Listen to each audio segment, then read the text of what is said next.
Hi guys, it's Mrs. Bolo here. I'm going to be reading to you from a book today called Walking the Road to Freedom, a story about Sojourner Truth by Jerry Ferris. It is a nonfiction biography book, so when you take the accelerated reader test, it's worth double points. It looks like a little picture book, but when I actually take a quick peek through, it's a chapter book. So we're going to read this little 5-chapter book over the course of 5 days. Before chapter 1, it starts with an author's note. Sojourner Truth was born into slavery in New York in about 1797 or 1798. She never knew for sure which year she was born or even whether it was summer or winter. Her owner probably wrote it down just as he wrote down when the calves and pigs and sheep were born, but his records are lost. When Sojourner was born, her name wasn't Sojourner Truth. It was Isabel Hardenberg. Her mother named her Isabel, but slaves didn't have their own last names, only their owner's name. Since Isabel's master was Charles Hardenberg, Hardenberg became her last name.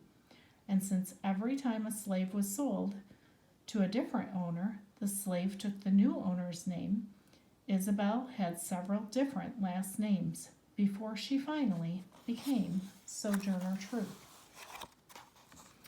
Although there were many slaves in northern New York where Isabel was born, slave owning was not a way of life in the northern states as it was in the southern states. On the large southern cotton plantations, slaves worked year-round, from dawn to dark, trying to stay ahead of the overseer's whip. In the north, the farms were smaller, and no farming could be done at all during the long, cold winters. Slavery wasn't very practical in the north, and what's more, many people believed it wasn't right. In 1785, New York passed a law forbidding any new slaves to be sold into the state and forbidding the sale of any New York slaves out of the state. In 1799, another new law freed any slave girl born after July 4th, 1799, when she became 25 years old. Unfortunately for Isabel, she was born just before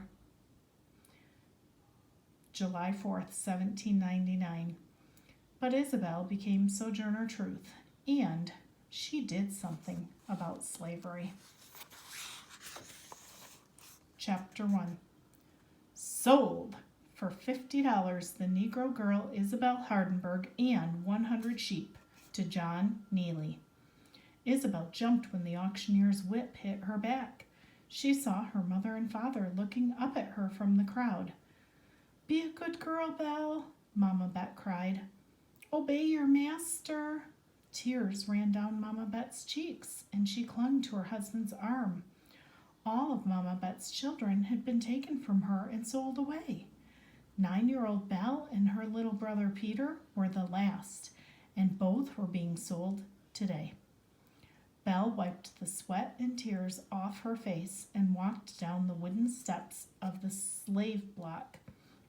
Her dark, wide eyes were full of sadness, but she straightened her thin shoulders as her new master strode toward her. He said some words she couldn't understand. He wasn't speaking Dutch, the language Belle had spoken all her life. Her former master, Mr. Hardenberg, was Dutch.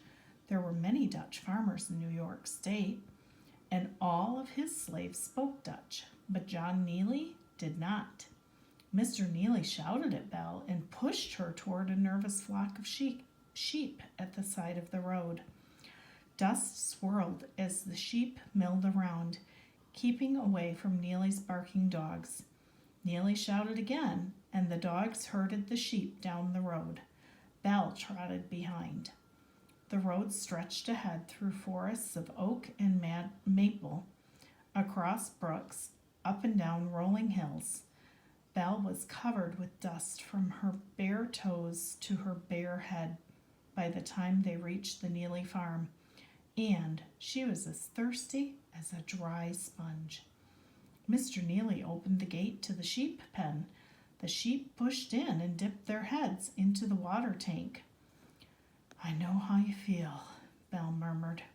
She followed Mr. Neely to the house, brushing the dust off her short dress, her face, arms, and legs. She wanted her mama to be proud of her, if her mama ever heard of her again. But mostly, she wanted to be back home. Her bed had been just straw on the muddy ground of the slave cellar, which was always dark and wet, with rats and spiders in the corners. But her mother and father were there. Belle tipped her head back and stared at the sky. "Oh, Lord," she prayed. "Now I'm Belle Neely. Help me be a good girl." The kitchen door banged. A woman stood outside waving a towel at Belle and hollering in a high, screechy voice. Belle's heart sank. Her new mistress didn't sound friendly. Belle worked for Mrs. Neely for about 2 years. She learned English as fast as she could so she could understand what the Neelys wanted her to do. Even so,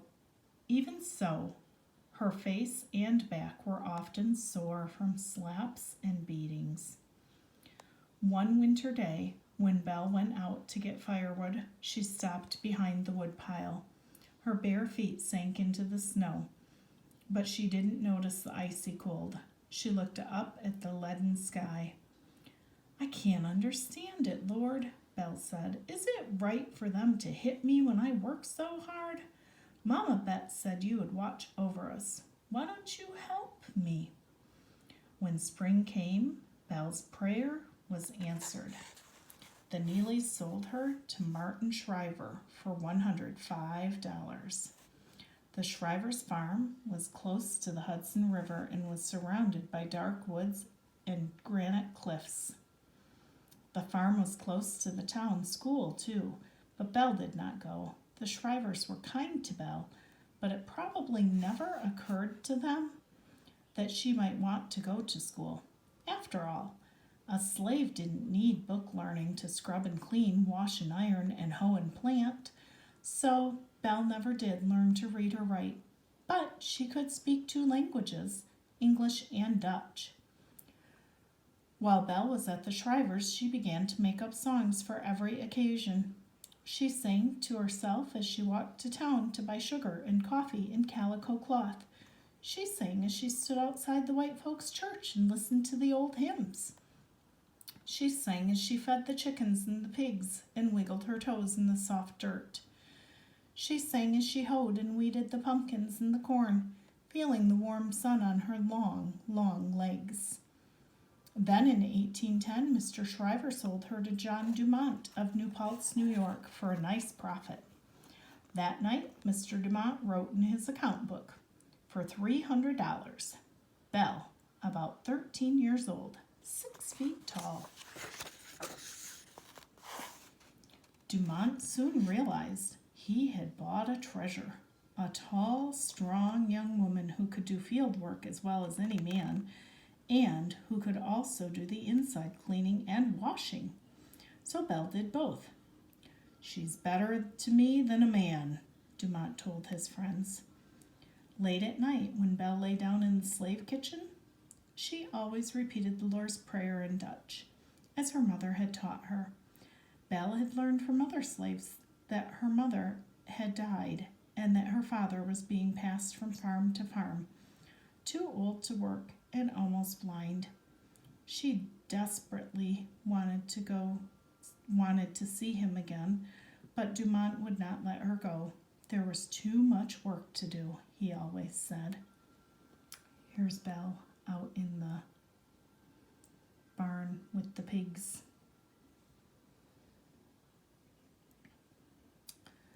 So of course Belle didn't go. Instead, she found a place in the overgrown tangle of willows next to the river where she could tell God how sad she felt.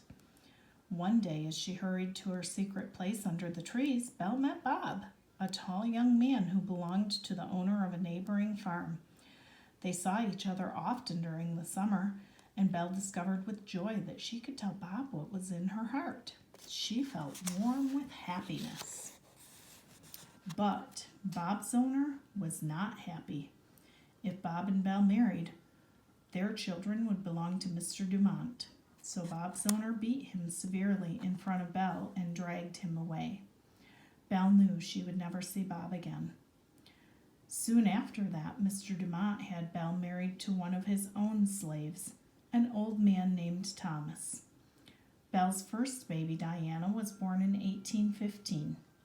When Diana was 1 month old, Dumont gave Belle permission to visit her father and show him the baby.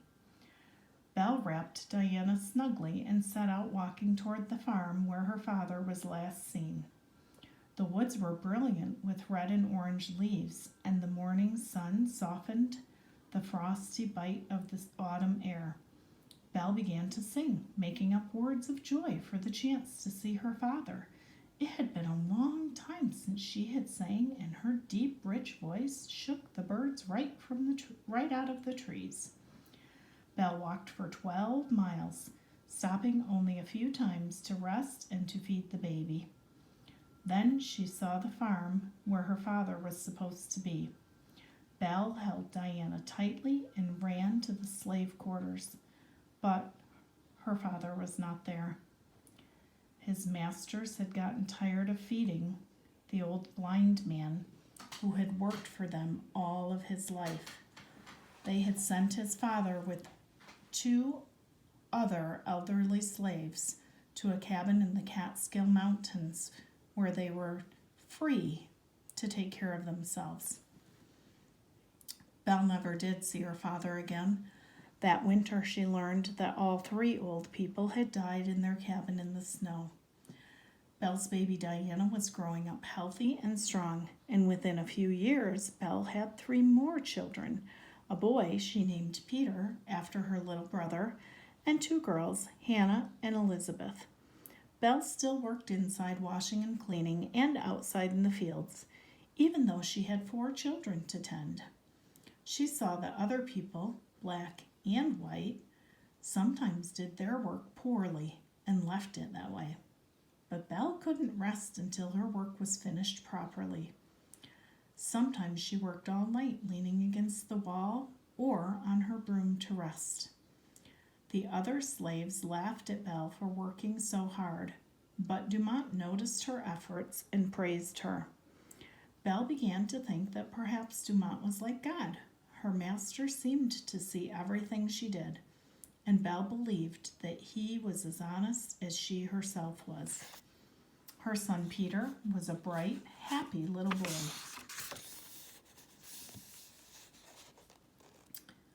Belle often thought how much he was like her younger brother, whom she had not seen since the day they were sold.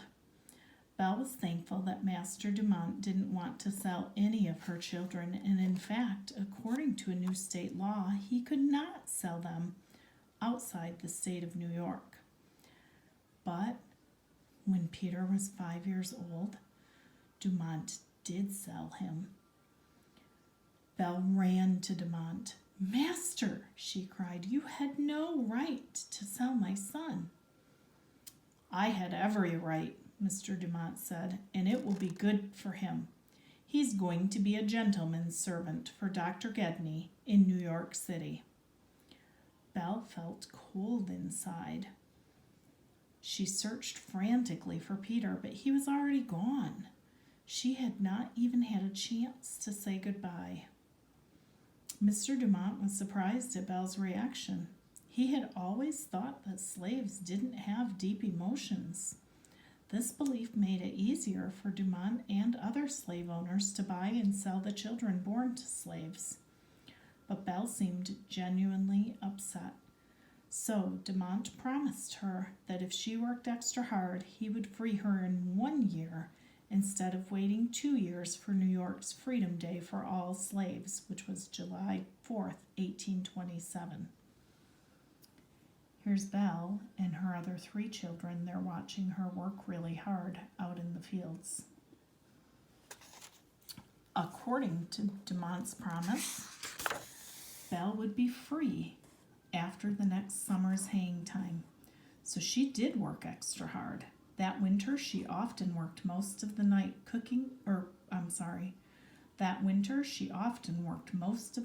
washing and cleaning, and all day cooking and mending. By summertime, Belle was so tired that she cut her hand open to the bone while she was harvesting hay. But she couldn't stop. She tied her hand with the cleanest rags she could find and was soon back at work. On July 4th, 1826, Belle reminded Dumont of his promise and asked for her freedom. He refused. "You didn't work hard enough, Belle," he said, "and you didn't finish the haying when you cut your hand." Belle stared at him. Dumont was not like God after all. He had made her a promise, but it was just a promise to a slave, not meant to be kept. She could not wait any longer. Belle decided to take her freedom. We'll find out in chapter 2 a little more about what it means when it says that Belle decided to take her freedom.